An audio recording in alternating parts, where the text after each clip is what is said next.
नमस्कार मंडळी, श्री स्वामी समर्थ. सकाळी उठून गोमातेचं दर्शन घेतलं आणि मी निघालो कॉलेजला.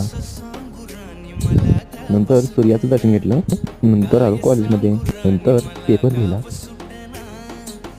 आणि घरी निघालो. आज उपवास होता म्हणून गॅस पेटून त्याच्यावरती शेंगा भाजून ठेवल्या. तेवढ्यात कोंबडी सुटली आणि बाळानं कोंबडी पकडली. ती कोंबडी गोठ्यामध्ये सोडली.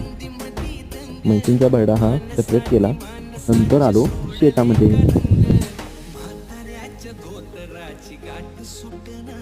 रानातून कोथिंबीर घेतली आणि नंतर श्री स्वामी समर्थ माळ आणि सारामृत पोथी घेऊन केंद्रात आलो.